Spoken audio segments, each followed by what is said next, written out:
ओम नमो भगवते वासुदेवाय। ओम नमो भगवते वासुदेवाय। ओम नमो भगवते वासुदेवाय। ओम अज्ञानतिमिरान्धस्य ज्ञानाञ्जनशलाकया चक्षुर्मिलितं येन तस्मै श्रीगुरुवे नमः। श्रीचैतन्यमनोभीष्टं स्थापितं येन भूतले स्वयं रूपः कदा मह्यं ददाति स्वपदान्तिकं। वन्देह श्रीगुरु श्रीयुतपदकमलं श्रीगुरुन् वैष्णवास श्रीरूपं साग्रजातं सगणरघुनाथान्वितं सजीवं सावधूतं सावधूतं परिजनसहितं श्रीकृष्णचैतन्यदेवं राधाकृष्णपादान् सगणललिता श्रीशान्तान्वितवास। हे कृष्ण करुणा सिन्धो दीनबन्धो जगत्पते गोपेश गोपिका कान्त राधा कान्त नमोस्तुते। तृप्त कांचन गौरांगे राधे वृंदावनेश्वरी विश्वभानुसुते देवी प्रणमामि हरिप्रिये। वाञ्छाकल्पतरुभ्यश्च कृपा सिन्धुभ्येव च पतितानां पावनेभ्यो वैष्णवेभ्यो नमो नमः। जय श्री कृष्ण चैतन्य प्रभु नित्यानंद श्री अद्वैत गदाधर श्रीवास आदि गौर भक्तवृंद। श्री कृष्णा हरे कृष्णा कृष्णा कृष्णा हरे हरे हरे राम राम राम हरे हरे। नमो विष्णुपादाय कृष्ण पृष्ठाय भूतले नमो विष्णुपादाय कृष्ण पृष्ठाय भूतले श्रीमते भक्ति वेदांत स्वामी नित्यानंद नमस्ते सरस्वती देव गौरवाणी प्रचारिणे निर्विशेष शून्यवादी पाश्चात्य देशकारिणे। हरे Krishna. Hari Bol.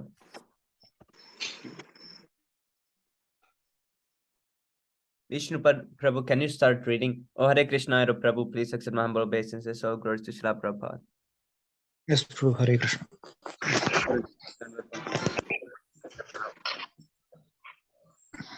Hare Krishna. Deliverance of the demon Bhaumasura. The story of Bhaumasura, how he kidnapped and made captive 16,000 princesses by collecting them from the palaces of various kings, and how he was killed by Krishna, the supreme lord of wonderful character, is all described by Shukadev Goswami to King Parikshit in the Srimad Bhagavatam. Generally, the demons are always against the demigods. This demon, Bhaumasura, having become very powerful, took by force the umbrella from the throne of the demigod Varuna. He also took the earrings of Aditi, the mother of the demigods. He conquered a portion of heavenly Mount Meru and occupied the portion which was known as Mani Parvata. The king of the heavenly planets, Indra, therefore came to Dwaraka to complain about Bhaumasura before Lord Krishna. Hearing this complaint by Indra, the king of heaven, Lord Krishna, accompanied by his wife Satyabhama, immediately started for the abode of Bhaumasura.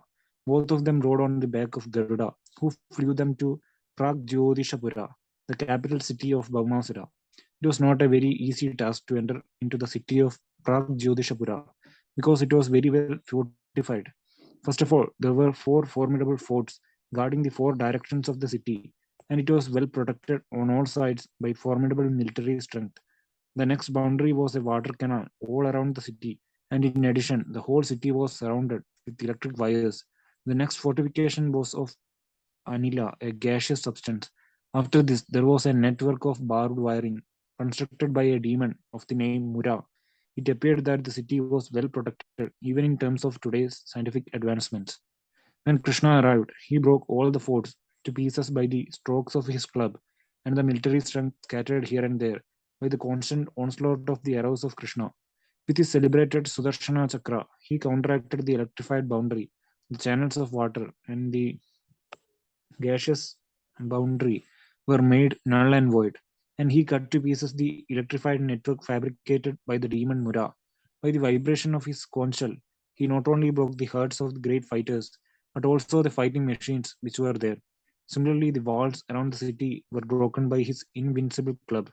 The vibration of his conch shell sounded like the thunderbolt at the time of the dissolution of the whole cosmic situation.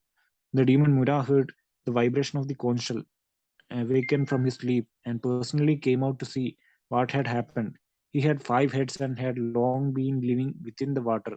The Mura demon was as brilliant as the sun at the time of the dissolution of cosmic manifestation, and his temper was like blazing fire. The effulgence of his body was so dazzling that it was difficult to see him with open eyes. When he came out, he first of all took out his trident and began to rush the Supreme Personality of Godhead. The onslaught of the demon Mura was like a big snake attacking Garuda. His angry mood was very severe, and he appeared ready to devour the 3 worlds. First of all, he attacked the carrier of Krishna, Garuda, by whirling his trident and he began to vibrate sounds through his five faces like the roaring of a lion. The roaring produced by the vibration of his mouth spread all over the atmosphere until it extended not only all over the world but also into outer space, up and down, and out to the 10 directions. In this way, the sound was rumbling throughout the whole universe. Lord Krishna saw that the trident of the Mura demon was gradually rushing towards his carrier, Garuda. Immediately, by a trick of his hand, he took two arrows and threw them towards the trident, cutting it to pieces. Simultaneously, using many arrows, he pierced the mouths of the demon Mura, and he saw himself outmaneuvered by the Supreme Personality of Godhead. The Mura demon immediately began to strike him in great anger with his club, but Lord Krishna, with his own club, broke the club of Mura to pieces before it could reach him. The demon, bereft of his weapon, decided to attack Krishna with his strong arms, but by the aid of his Sudarshana Chakra, Krishna immediately separated the demon's five heads from his body. The demon then fell into the water, just as the peak of a mountain falls into the ocean after being struck by the thunderbolt of Indra. This demon Mura had seven sons named Tamra, Antariksha, Shravana, Dibhavasu, Vasu, Nabaswan, and Aruna. All of them became puffed up and vengeful because of the death of their father, and in order to retaliate, they prepared in great anger to fight with Krishna. They equipped themselves with necessary weapons and situated Pita, another demon, to act as commander in the battle. By the order of Bhaumasura, all of them combinedly attacked Krishna. When they came before Lord Krishna, they began to shower him with many kinds of weapons like swords, clubs, lances, arrows, and tridents. But they did not know that the strength of the Supreme Personality of Godhead is unlimited and invincible. Krishna, with his arrows, cut all the weapons of the men of Bhaumasura into pieces like grains. Krishna then threw his weapons, and Bhaumasura's commander in chief, Pita, along with his assistants, fell down, their military dress cut off, and their heads, legs, arms, and thighs severed. All of them were sent to the superintendent of death, Yamaraja. Bhaumasura was also known as Naragasura, for he happened to be the son of the earth personified. When he saw that all of his soldiers, commanders, and fighters were killed on the battlefield by the strokes of the weapons of the personality of Godhead, he became exceedingly angry at the Lord. He then came out of the city with a great number of elephants who had all been born and brought up on the seashore. All of them were highly intoxicated. When they came out, they saw that Lord Krishna and his wife were beautifully situated high in outer space, just like a blackish cloud above the sun, glittering with the light of electricity.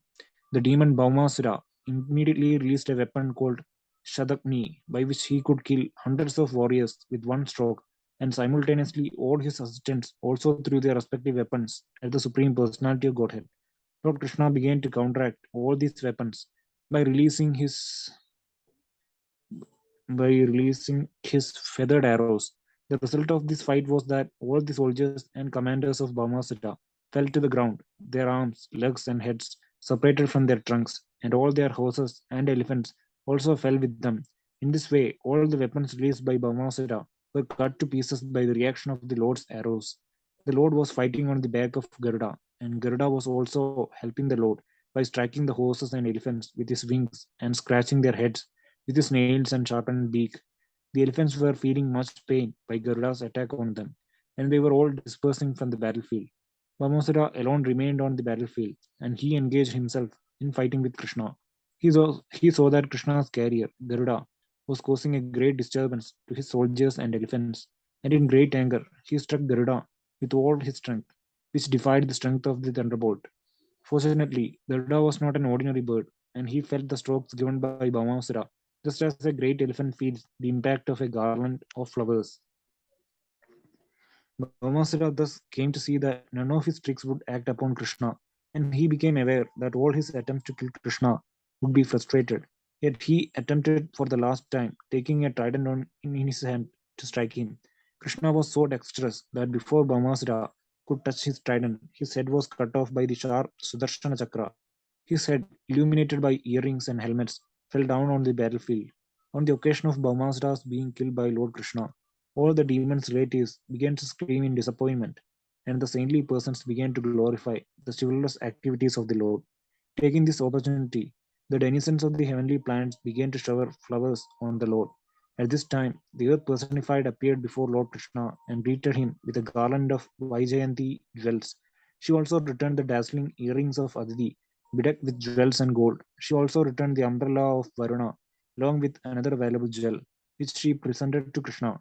After this, the earth personified began to offer her prayers to Krishna, the Supreme Personality and Master of the world, who is always worshipped by very exalted demigods.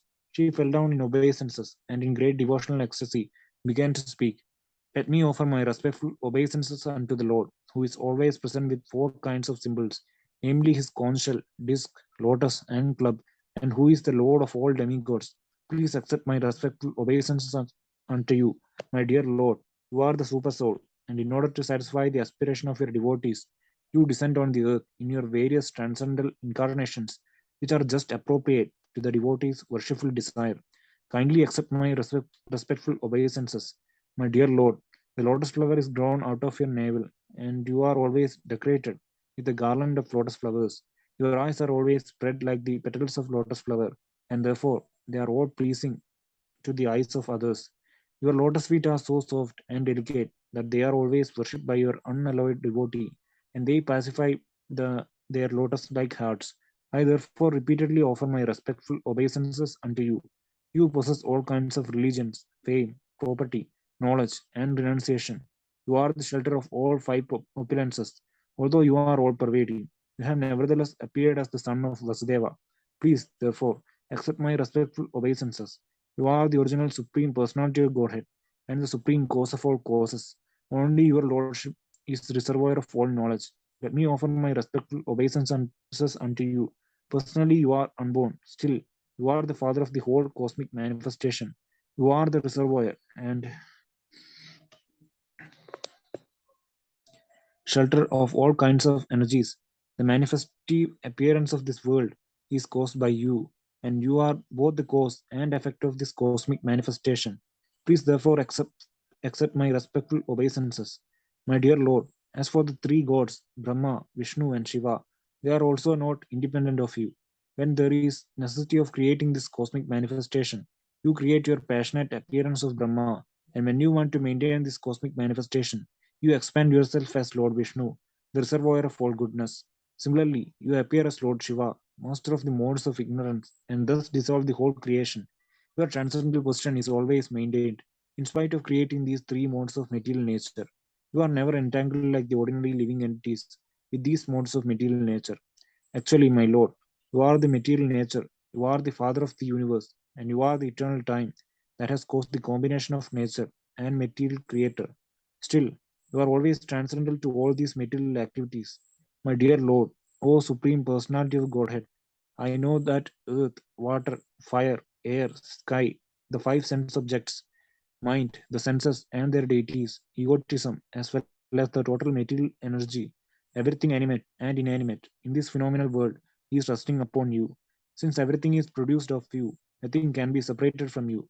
Yet, since you are transcendently situated, neither can anything material be identified with your personality. Everything is therefore simultaneously one and different from you, and the philosophers who try to separate everything from you are certainly mistaken in their viewpoint. My dear Lord, may I inform you that this boy, whose name is Bhagadatta, is the son of my son, Bhaumasura.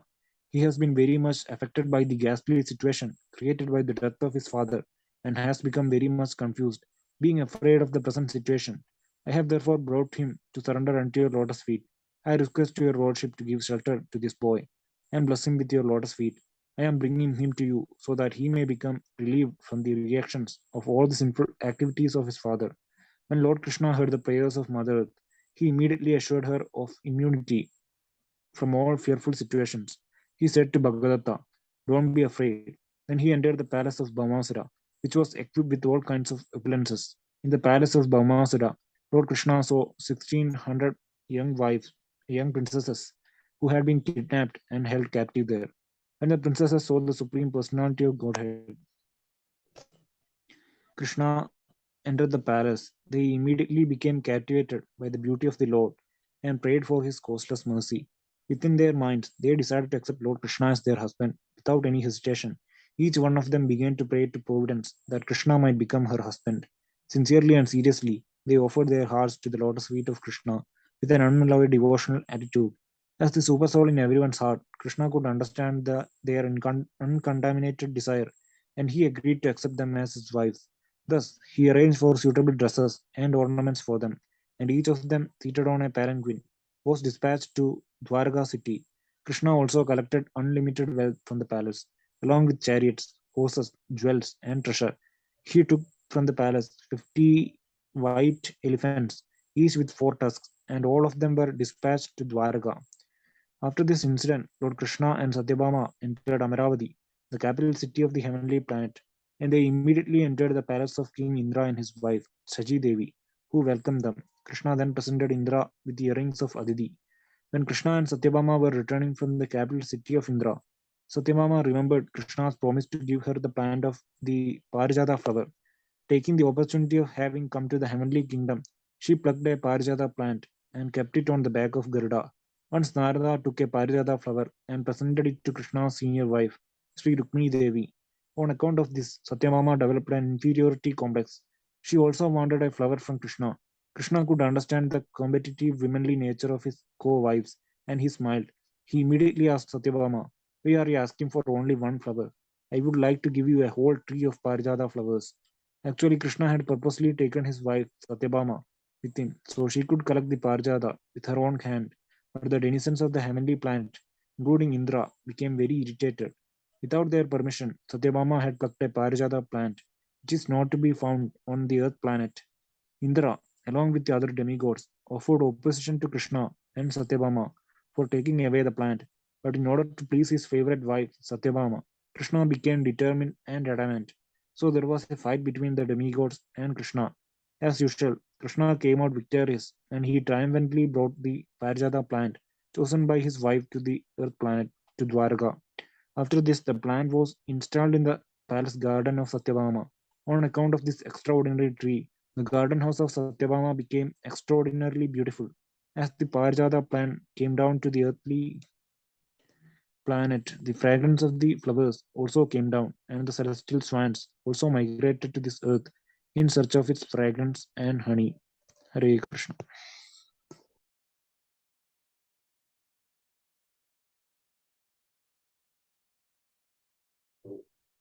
Hare Krishna. Who can continue? I can continue. VOL. Okay, good. King Indra's behavior toward Krishna was not very much appreciated by great sages like Sukadeva Goswami. Out of his causeless mercy, Krishna had gone to the heavenly kingdom, Amaravati, to present King Indra with his mother's earrings, which had been lost to Baumasura, and Indra had been very glad to receive them. But when a flower plant from the heavenly kingdom was taken by Krishna, Indra offered to fight with him. This was self-interest on the part of Indra. He offered his prayer, tipping down his head to the lotus feet of Krishna, but as soon as his purpose was served, he became a different creature. That is the way of the dealings of materialistic men. Materialistic men are always interested in their own profit. For this purpose, they can offer any kind of respect to anyone, but when their personal interest is over, they are no longer friends. This selfish nature is not only found among the richer class of men on this planet, but is present even in personalities like Indra and other demigods. Too much wealth makes a man selfish. A selfish man is not prepared to take to Krishna consciousness and is condemned by great devotees like Shukadeva Goswami. In other words, possession of too many worldly riches is a disqualification for advancement in Krishna consciousness. After defeating Indra, Krishna arranged to marry the 16,100 girls brought from the custody of Baumasura. By expanding himself in 16,100 forms, he simultaneously married them all in different palaces in one auspicious moment. He thus established the truth that Krishna and no one else is the Supreme Personality of Godhead.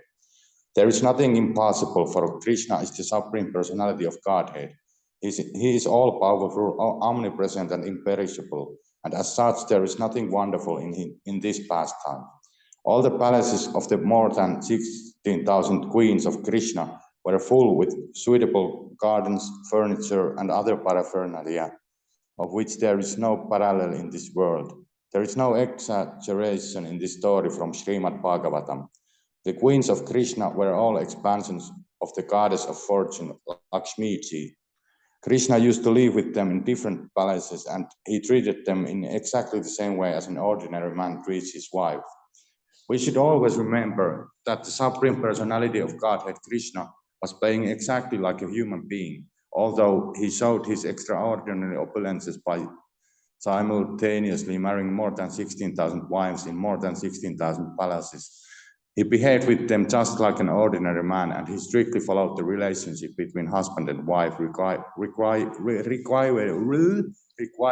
in ordinary homes. Therefore, it is very difficult to understand the characteristics of the Supreme Brahman, the personality of Godhead. Even demigods like Brahma and others are unable to probe into transcendental pastimes of the Lord. The wives of Krishna were so fortunate that they got the Supreme Personality of Godhead as their husband, although their husband's personality was unknown even to the demigods like Brahma.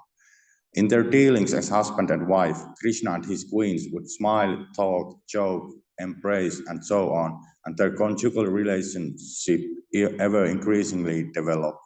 In this way, both Krishna and the queens enjoyed transcendental happiness in their household life. Although each and every queen had thousands of maidservants engaged for her service, the queens were all personally attentive in serving Krishna. Each one of them used to receive Krishna personally when he entered the palace. They engaged in getting him seated on a nice couch, presenting him with all kinds of worshipful paraphernalia, washing his lotus feet with Ganges water, offering him betel nuts, and massaging his legs. In this way, they were giving him relief from the fatigue of being away from home. They saw to fanning him nicely, offering him fragrant essential floral oil, decorating him with flower garlands, dressing his hair, asking him to lie down to take rest, bathing him personally, and feeding him nice palatable dishes.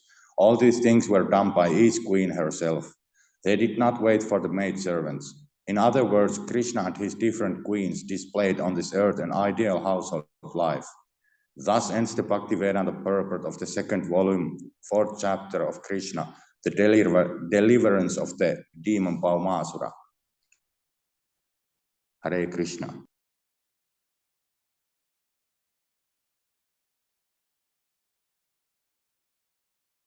Oh, next chapter is really long, so let's continue tomorrow from that.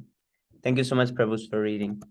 My eye is burning, so I couldn't read today. I don't know what's happening to it.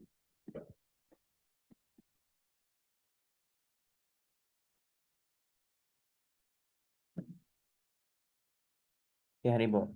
Cheto darpanamarjanam bhavamaha nirvapanam shreyah kairavachandrika vitaranam vidyavadu jivanam anandam buddhivardhanam pratipadam purnamritasvadanam sarvatma snapanam param vijayate Sri Krishna Sankirtanam. नाम नामकारी बहुधा निज सर्वा शक्ति सतत्तपिता नियमिता स्मरणेन कला एतादृशी तव कृपा भगवान मामापि दुर्दैव इद्रस इह जानानि नानुग्रह तृणादपि सुनिश्चयेन तरोरपि सहिष्णुना अमानिना मानदेन कीर्तनीया सदा हरि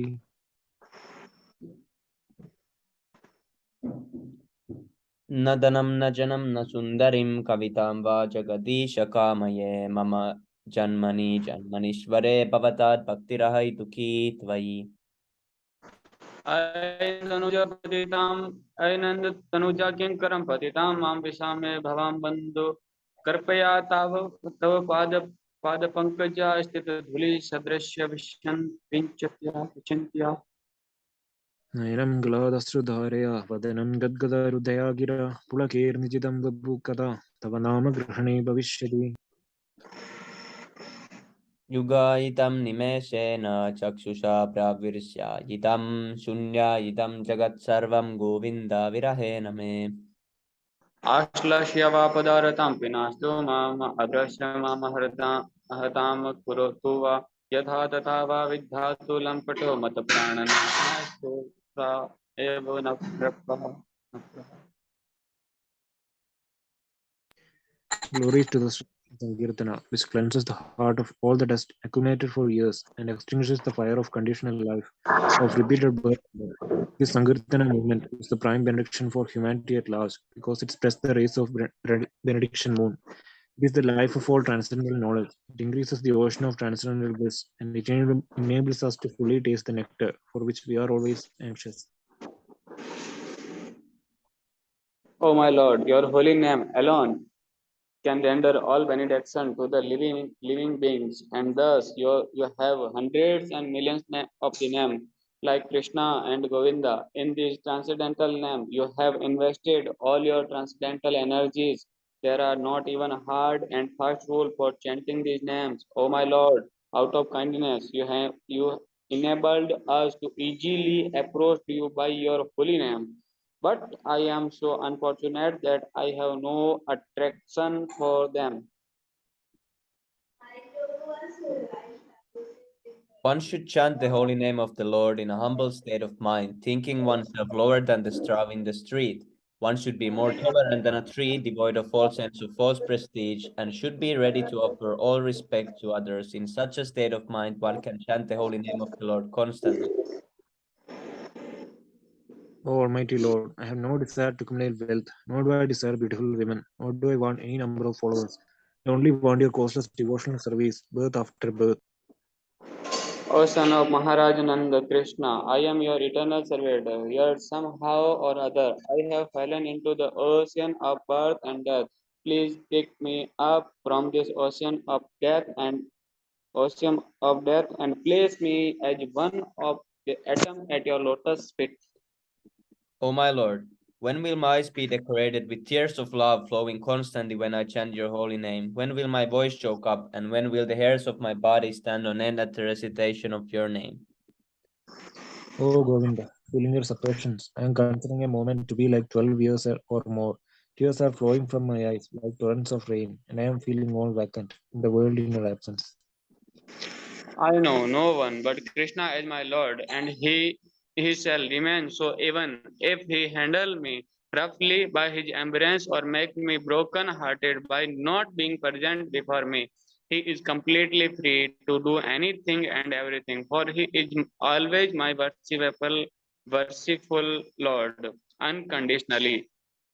हरिबो श्री शिक्षाष्टकम की जय हरिनाम संकीर्तन की जय पंचतत्व की जय Jai, श्री कृष्ण चैतन्य महाप्रभु की जय नित्यानंद Jai, की जय जगत गुरु शिला Jai, भक्तिवेदांत स्वामी शिला प्रभुपाद की जय जय जय गौर Jai, प्रेमानंदे हरि हरि हरि बोल बोल, Jai, अनंत Jai. कोटि वैष्णव वृंद की जय, समी प्रभु जय की जय।